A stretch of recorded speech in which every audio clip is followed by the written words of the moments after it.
Hello दोस्तों, welcome to English for all. आज हम पढ़ेंगे द कोल्ड विद इन और इस पोयम को लिखा है जेम्स पैट्रिक काइनी ने। दोस्तों, इस पोयम में 6 लोग होते हैं और ये 6 लोग जंगल में बैठे हुए हैं। जंगल में बहुत ज़्यादा ठंड है और इन 6 लोगों के बीच में आग जल रही होती है। सभी लोगों के पास में एक लकड़ी है और अगर उन्हें फायर को जलता रखना है तो सभी लोगों को अपनी अपनी लकड़ी उस आग में डालनी पड़ेगी।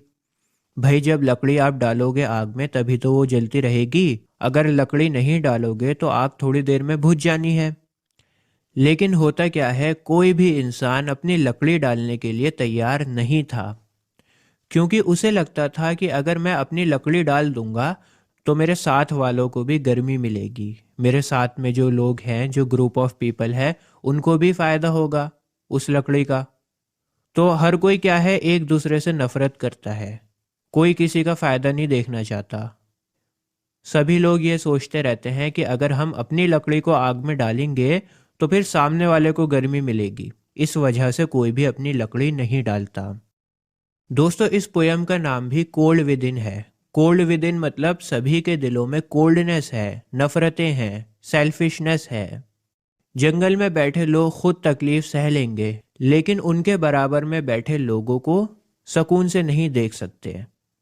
कुछ इसी तरह हमारे आसपास भी होता है। लोगों को अपनी तकलीफ़ों से ज़्यादा पास में खड़े लोगों के सुकून की पड़ी होती है।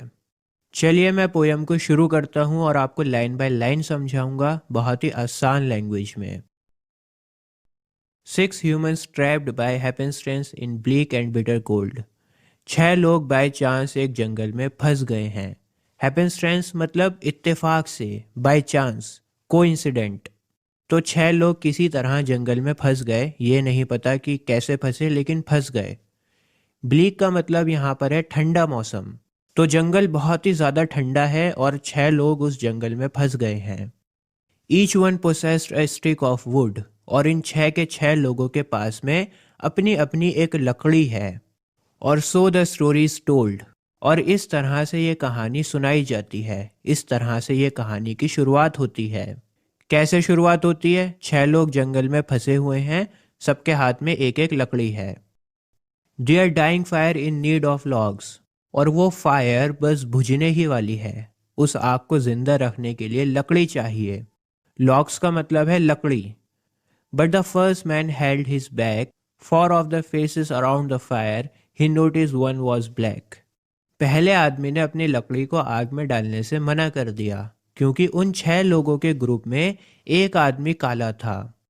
दोस्तों, आपको पता होगा वेस्टर्न कंट्रीज़ में, ख़ास तौर से अमेरिका में, काले गोरे का बहुत ज़्यादा भेदभाव होता है। जो वाइट लोग होते हैं वो ब्लैक लोगों को पसंद नहीं करते। तो पहला वाला आदमी वाइट था, तो वो सोचता है कि अगर मैंने अपनी लकड़ी डाल दी आग में तो फिर काले आदमी को भी गर्मी मिलेगी, सुकून मिलेगा, उसकी जान भी बच जाएगी। तो मैं क्यों अपनी लकड़ी डालूं उसको सुकून पहुंचाने के लिए? मैं नहीं डालता। याद रखना, सबसे पहले कलर के बेसिस पर डिस्क्रिमिनेशन हुई है। The next man looking across the way saw one not of his church and couldn't bring himself to give the fire his stick of birch। अब जो दूसरा आदमी था वो क्या कहता है? दूसरा आदमी देखता है कि हमारे ग्रुप में एक आदमी उनके रिलीजन का नहीं है। नॉट ऑफ हिज चर्च मतलब वो जो दूसरा वाला आदमी है वो उसके रिलीजन का नहीं है, उसके धर्म का नहीं है। तो फिर वो सोचता है कि यार, मैं अपनी लकड़ी डालकर इस दूसरे धर्म वाले को क्यों फ़ायदा पहुंचाऊं? मैं क्यों डालूं अपनी लकड़ी? मैं नहीं डालता। ठीक है, तो सेकंड टाइम किस पर डिस्क्रिमिनेशन हुआ है? सेकंड टाइम हुआ है रिलीजन के बेसिस पर। सबसे पहले कलर पर हुआ, उसके बाद रिलीजन के ऊपर हुआ है। The third one said in tattered clothes he gave his coat a his why should his log be put to use to warm the idle rich. अब देखिए, तीसरा जो इंसान है ना, वो फटे पुराने कपड़ों में बैठा हुआ है। टैटर्ड क्लोथ्स मतलब फटे हुए कपड़े। और क्योंकि उसने फटे पुराने कपड़े पहन रखे हैं तो जाहिर है वो गरीब होगा। भाई, इतनी ठंड में गरीब आदमी ही तो पहनेगा फटे पुराने कपड़े, अमीर थोड़ी पहनेगा। तो वो गरीब इंसान अपने कोट को शरीर से एकदम चिपका लेता है ताकि ठंड ना लगे। देखिए, फटे पुराने कपड़ों में ठंड ज़्यादा लगती है। और वो सोचता है कि अगर मैं अपनी लकड़ी को डाल दूंगा आग में तो फिर इस ग्रुप में एक अमीर इंसान है, उस अमीर इंसान को फ़ायदा पहुंचेगा, तो मैं क्यों डालूं अपनी लकड़ी? मैं नहीं डालता। ठीक है, तीसरी बार डिस्क्रिमिनेशन हुआ है फाइनेंशियल। सबसे पहले कलर पर हुआ, फिर रिलीजन पर हुआ, और तीसरी बार हुआ है financial. The rich man just sat back and thought of the wealth he had in store and how to keep what he had earned from the lazy, shiftless poor. Fifth stanza में एक अमीर इंसान की बात हो रही है। अमीर इंसान ये सोचता है कि मैं अपनी लकड़ी को इस गरीब, निकम्मे और नेस्ती इंसान के लिए क्यों ज़ाया करूं।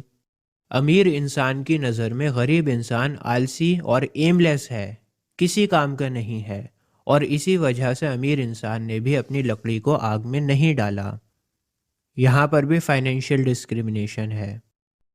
And the black man's face bespoke revenge as the fire passed from his side, for all he saw in his stick of wood was a chance to spite the white. अब देखिए, काले आदमी की बारी आती है। काला आदमी सोचता है कि जब वाइट ने अपनी लकड़ी को नहीं डाला आग में, तो फिर मैं क्यों डालूं? बल्कि ये तो बहुत अच्छा मौका है वाइट से रिवेंज लेने का।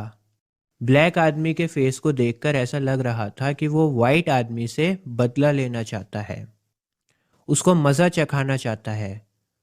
तो काला आदमी कहता है बहुत अच्छा मौका है ये, तो मैं नहीं डालूंगा लकड़ी। इन वाइट लोगों को भी पता लगना चाहिए कि हम ब्लैक लोग भी किसी से कम नहीं हैं। The last man of this fallen group did not accept for gain, giving only to those who gave was how he played the game. दोस्तों, अब आखिरी इंसान की बात हो रही है। अच्छा, मैं एक बात बता दूं आपको, कुछ बुक्स में फॉलन लिखा हुआ होगा, कुछ बुक में आपको फॉरलॉन ग्रुप मिलेगा लिखा हुआ। बहरहाल इसका मतलब ये है कि पूरा ग्रुप बहुत ही निराश था, डिप्रेस था, होपलेस था। कोई भी उस ग्रुप में खुश नहीं था। तो जिस तरह पूरा ग्रुप होपलेस था, उसी तरह आखिरी इंसान भी बहुत होपलेस था। आखिरी इंसान सोचता है कि यार, किसी ने भी अपनी लकड़ी नहीं डाली, तो मैं क्यों डालूं? हाँ, अगर कोई अपनी लकड़ी डाल देता है तो मैं भी डाल दूंगा, लेकिन किसी ने भी नहीं डाली तो मैं क्यों डालूं भाई? जब कोई और नहीं कर रहा तो मैं क्यों करूं? Their logs held tight in death's still hands was proof of human sin. They did not die from the cold without, they died from the cold within. ये इस पोएम का लास्ट स्ट्रेंजा है। पोएट कहता है कि किसी भी इंसान ने अपनी लकड़ी आग में नहीं डाली, इस वजह से उनके हाथ में लकड़ी नहीं थी, उनके हाथ में उनकी मौत थी।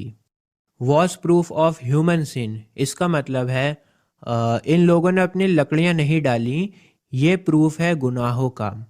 कौन कौन से गुनाह किए थे इन लोगों ने? सेल्फिशनेस थी इन लोगों में, रिलीजियस डिस्क्रिमिनेशन था, फाइनेंशियल डिस्क्रिमिनेशन था, और आखिर में क्या कहता है poet? They did not die from the cold without, they died from the cold with in.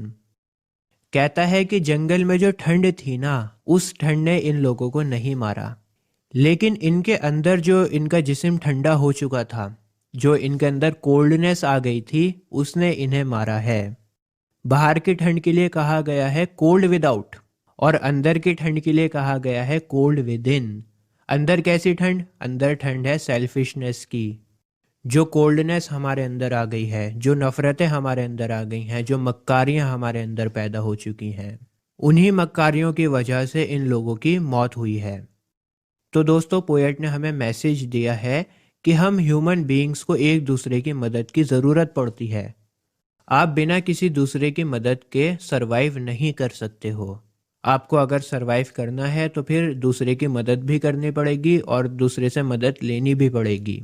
इसलिए सेल्फिश मत बनो और दूसरे की मदद करो। जैसे मैंने आप लोगों के लिए फ्री वीडियो बनाई है, मैंने आपकी हेल्प करी, अब आपको इस वीडियो को लाइक कर और शेयर कर मेरी हेल्प करनी चाहिए। ठीक है, लाइक करोगे या नहीं करोगे बताओ। अच्छा, मैंने ICSE क्लास 10th का इंग्लिश का सिलेबस कंप्लीट कर दिया है। अभी आपकी स्क्रीन पर एक प्लेलिस्ट आ रही होगी, इस प्लेलिस्ट पर क्लिक कर आपको इंग्लिश के सभी चैप्टर्स मिल जाएंगे। आज के लिए बस इतना ही। जय हिंद।